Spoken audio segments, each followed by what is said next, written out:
walba oo ku nool dunida guudkeeda waxa uu leeyahay maalmo taariikhi ah oo xusuus mudan kuwaas oo noqon kara kuwa dhibaato iyo murugo lagu soo xasuusto ama maalin farxadeed oo guulo ku soo kordhiyay noloshooda taas oo loo damaashado haddaba cali yare cabdiwahaab aadan iyo fahmo cabdulaahi ibraahim ayaa u dabaaldegaya maalinta qaaliga ah ee arooskii aqalgalkooda oo ay kasoo wareegatay 2 sano nasra cismaan maxamed ayaa qormadan kooban inooga diyaarisay ee dhageysi wacan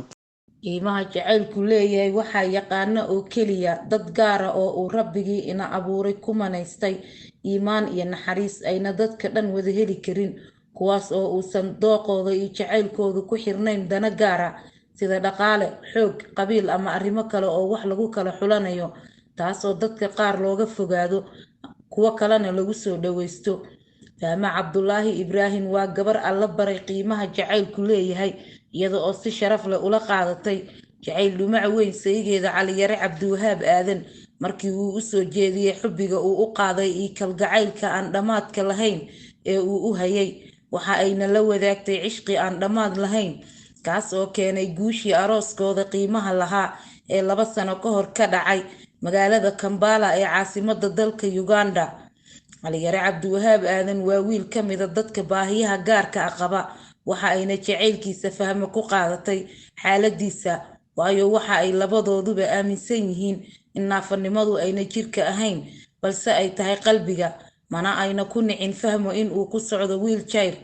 waxa ay noqotay qof dhagaha ka fureystay hadallada warxumo tashiilka rabay inay nolosha ku kala geeyaan iyada oo wax walba oo loo sheega ka dooratay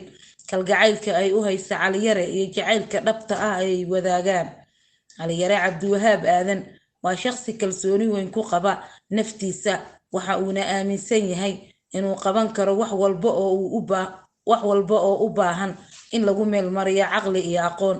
cali yare waa wariye sare oo u soo shaqeeyay warbaahin kala duwan waa qoraa aad loo jecel yahay waana hal abuure curiye ama alifa sheekooyin xiiso leh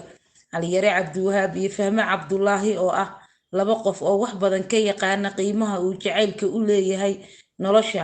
waxa ay maanta u dabaaldegayaan sanad guuradii 2aad ee ka soo wareegatay habeenkii qiimaha badnaa ee taariikhiga ahaa ee aqalgalkooda waxaana ugu duceynaynaa in wiilal iyo gabdho ay u aayaan alla siiyo iyadoo aan la wadaagayno farxadda iyo damaashaadka ay ku xusayaan maalinta xusuusta mudan